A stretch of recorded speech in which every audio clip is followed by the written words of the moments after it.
Hello and welcome to my review of the Daemon Prince for Slaves to Darkness for Warhammer Age of Sigmar from Games Workshop.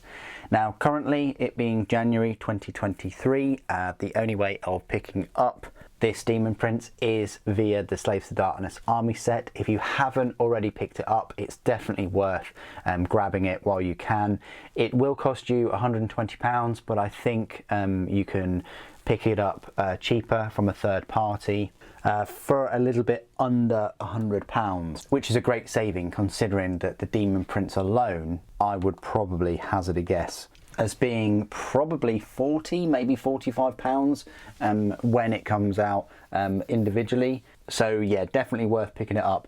If you collect Warhammer Age of Sigmar and Warhammer 40,000, particularly Chaos, you know, Slaves to Darkness and then Chaos Space Marines or something, it might also be worth picking this set up and all the Daemon Prince separately. You get all of the parts needed to build him for Warhammer 40,000 as well, like the big power plant and the armor panels and, you know, all those kind of things, which is great. So it's you know, multi-use for two different game systems.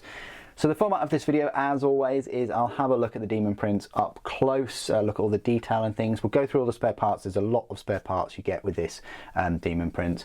Then we'll go through the size comparisons, and finally we'll go through the 3rd edition Warhammer Age of Sigmar rules and its data sheet and things.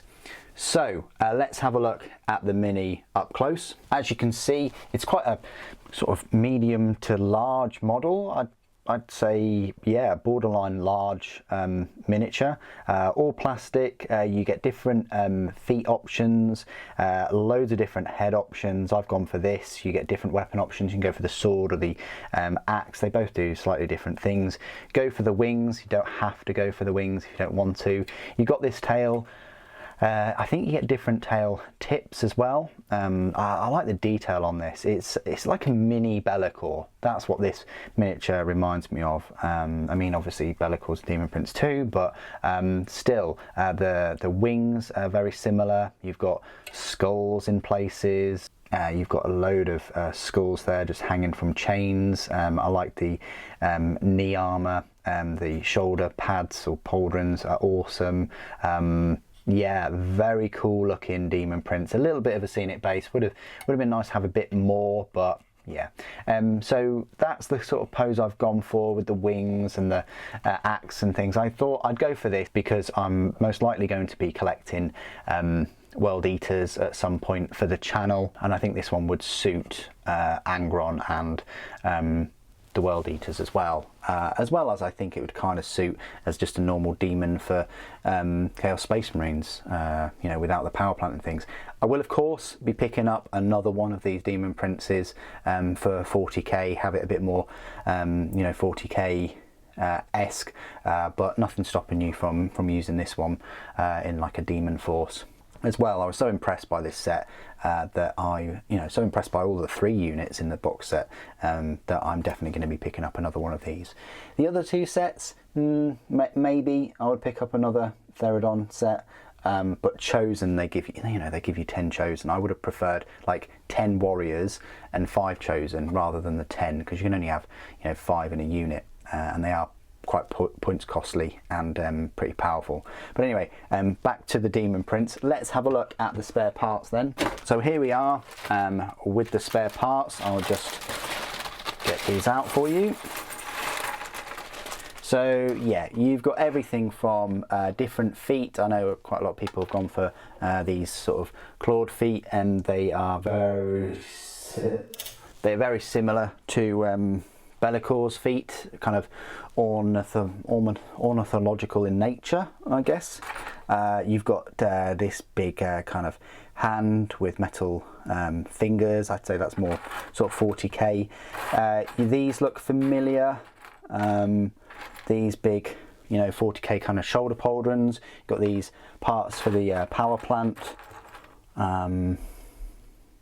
yeah, this is very armoured and wired for 40k. This is another part of the power plant. You can see just how big the power plant will be. Unfortunately, in the build guide instructions, it doesn't show you how to build the 40k Daemon Prince. I think it would be fine. I don't think you have too many issues building it. But that being said, it is a point to make. I think when they release it separately for Age of Sigmar and 40k, you know, you will of course get those. You can go for the sword option. Very nice looking sword. You know, if you wanted to follow in Be'lakor's footsteps and give this one a sword. You've got loads of other, you know, you've got the tips of the tails, the armor plates for the 40k. You've got the other part of the power plant with this kind of, you know, broken, chewed up crystal or rocks or something in there. You've got different marks, so you've got a Cornate mark, you've got a Nurgle mark, I think you've got a Tzeentch one somewhere.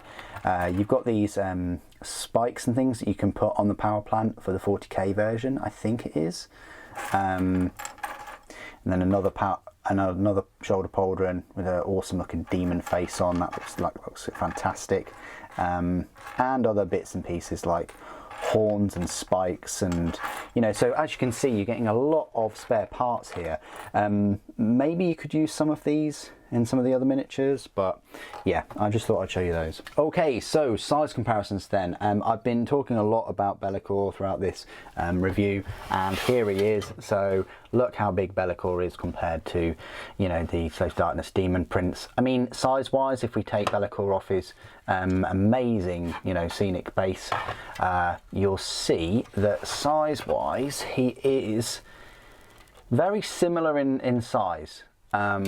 Like, other than the wings, the actual body of Be'lakor, it's a bit bigger, you know, head and shoulders bigger than this Daemon Prince, if we kind of put them sort of side by side.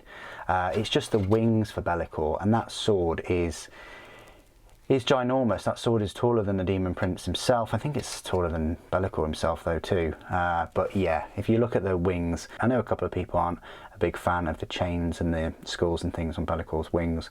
Do they tie him down and all this kind of stuff? But yeah, that's how he kind of measures up next to Be'lakor. You know, if you're on the fence of, like, if you could only get one, you know, which one to go for. Be'lakor did win Miniature of the Year, I think 2021, I'm thinking. But yeah, that's Be'lakor next to Daemon Prince. We also have here Archaon. I'll have to dust off Archaon. Right here, Archaon, you can't really see him.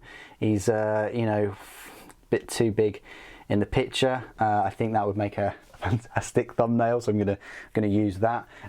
But yeah, compared to Archaon, it's not really a very fair size comparison. I'd probably say Archaon's wing is you know, bigger than a Daemon Prince maybe. But yeah, and that's just to show you. I mean, Archaon himself is a chunky boy. He's almost as big as the Daemon Prince. But yeah, that's where he measures up next to your largest sort of Age of Sigmar mini, I guess, ever chosen there. Then if we just reduce the sizes down a little bit more, next to a Chaos Lord on a Karkadrak, I think it is. If you're used to one of these in the Start Collecting set, then yeah, that's where he measures up. They're pretty much very similar height. Daemon Prince just a bit taller with those wings, but the actual body, the Lord is just a little bit taller. But so yeah, if you're used to a Karkadrak, that's size of that. Next to a Varangard and a Chaos Knight. So Varangard is similar, a little bit smaller, and then the Chaos Knight is a fair bit smaller. So yeah, if you're going to run these as Slaves to Darkness kind of ever chosen force with all the knights and things and warriors, then yeah, that just gives you an idea of where the knights sort of measure up. I've got a chosen from one of the from the same box set. Chosen are pretty big, you know, on these Terminator bases. They're very large, but even the Daemon Prince is taller. And then of course next to one of the Theridons. Theridons are pretty big, but again not as big as the standout Daemon Prince that you get in the set. It's kind of like a bonus size comparison, just because I was surprised at how big the Centurion was. Here's the Centurion. Centurion is bigger, A fair bit bigger, sort of body-wise. That might be to do with the pose, but yeah, the wings just edge the Daemon Prince taller, but body-wise, the Centurion is large, much bigger base, and yeah, quite large. It threw me off size, the size of the Centurion. And then the final comparison is just with the couple of 40k miniatures. So we've got right here a Primaris and normal Space Marine. So, you know, if you're running 40k Daemon Prince, that's how big he will look next to a load of Primaris. He'll probably be bigger than most of the units that Primaris have, with the exception of like a, you know, Redemptor Dreadnought or something. And a few tanks. Okay, so you come to my part of the review where I will go through all of the rules for the Daemon Prince. You'll find his rules in your brand new 3rd edition Age of Sigmar Slaves to Darkness battle tome, and he's actually quite close to the front, just after Archaon in the War Scroll lists. So, the Daemon Prince, points-wise, he is 195 points. Quite pricey, but still a bit cheaper. Quite pricey, but still cheaper than a Chaos Lord on a Karkadrak. He is, of course, a leader unit, much like that Centurion Marshal. And his stat line is as follows: movement of 8 inches, save of 3+, a bravery 10, and 10 wounds. If you give him wings, then he has a move characteristic of 12 inches instead of 8. That'll get him into close combat quicker, and that's what you definitely want to do. He's armed with one of the following: a demonic axe, a hellforged sword, or malefic talons. In addition, it has one of the following: wings or a trophy rack, so you can have one of those. So, the weapons then. Mine's armed with a demonic axe, but you can give him a hellforged sword. It's a range of 2 inches, it's 5 attacks, 3+ to hit, 3+ to wound, -2 to rend, and 2 damage. So it's a good, you know, so yes, it's got 5 attacks, but it's that wound of 3+ and that rend and that damage that is quite horrific. The sword has the same number of attacks, and it's still 3+ to hit, but it's a 50-50 to wound now on a 4+. The rend is only -1, and the damage is a D3. Statistically, you're still going to get 2 from that D3. Malefic Talons is the other option, is a range of 1 inch, 8 attacks, 3+ to wound, 3+ to hit, 3+ to wound, nothing to rend, and a damage of straight up 2. So that's a little bit of a you know, go between the axe, sword, and talons. You're getting more attacks, but you're getting nothing to rend there. Interesting that it's easier to wound with the talons than it is with a sword, but oh well. The mounted skulls of fallen foes. If this unit has a trophy rack, do not take battle shock tests for friendly units wholly within 9 inches of this unit. In addition, each time an enemy hero or monster is destroyed by this unit in the same turn, increase the range of this ability by 3 inches. Aura of Chaos. This unit has a ward of 6+, so that's brilliant. It's like an vulnerable save. Hellforged Sword. If the unmodified hit roll for an attack made with a Hellforged Sword is 6, that attack inflicts D3 mortal wounds on the target, and attack sequence ends. Do not make a wound or save roll. So that's one of the bonuses of using the sword instead of the axe. So you're getting, you know, hit rolls, of which, you know, you can have up to 6, you can have up to 5.